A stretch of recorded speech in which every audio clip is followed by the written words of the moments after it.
Hey guys, welcome to part 2 of my Foundry furnace build.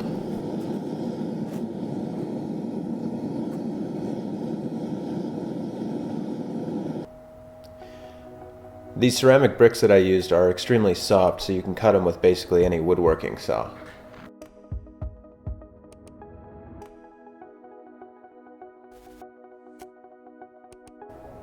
You want to be careful to avoid breathing in any of the dust. It's really bad for you. So what I did is I just wore a respirator, laid down some paper, and then when I cleaned everything up, I sprayed it down with a mist of water, which helped keep the dust at bay.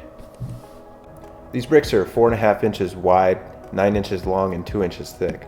So in order to figure out the most efficient way to lay them down at the bottom of my foundry or furnace, I cut out a couple pieces of paper to the 4.5 inch width and 9 inch length of these bricks. That way I could play around with those and try to figure out how to lay them down.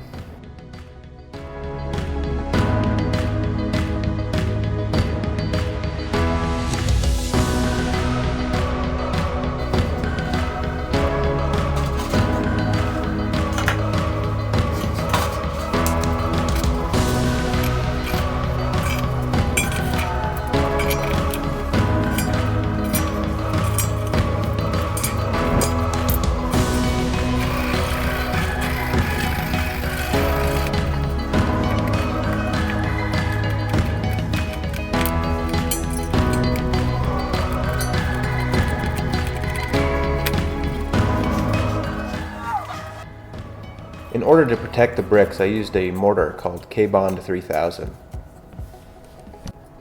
Unfortunately, the layer that I painted on was way too thick, and when it dried, it ended up cracking like crazy.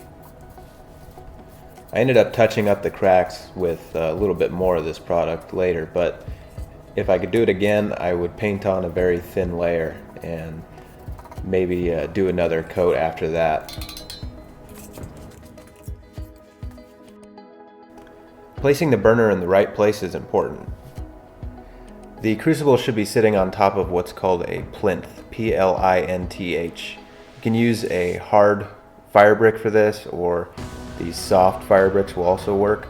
You can also use a big chunk of graphite, but that's pretty expensive unless you have access to it.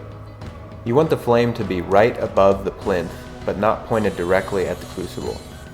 The flame should circle around the crucible as many times as possible. I made my burner using a 3/4 inch pipe. However, I drilled a hole to accommodate a 1 inch pipe. I did this because a 3/4 inch pipe fits snugly inside the 1 inch. That way, if I decide to go to a 1 inch burner, I don't have to drill another hole. It also allows me to clamp my burner in place using this little bracket that I made. Unfortunately, most of the footage that I took of myself cutting up all this ceramic insulation was somehow lost.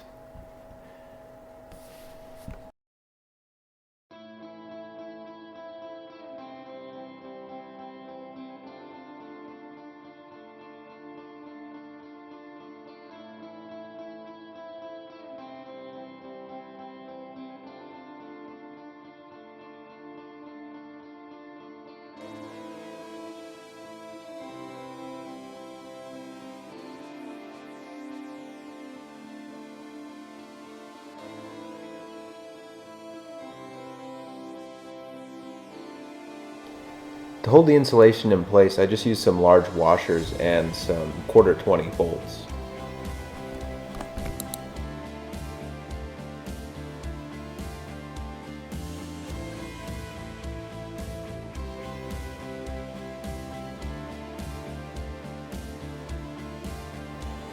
Now all that's left is to coat the ceramic fiber with a rigidizer.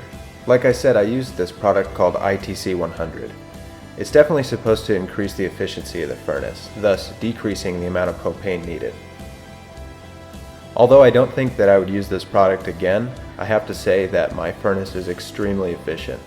I was able to melt 4 pounds of copper in 20 minutes. That is way faster than my last furnace. That's not necessarily because of the ITC 100, but I'm sure it definitely helped.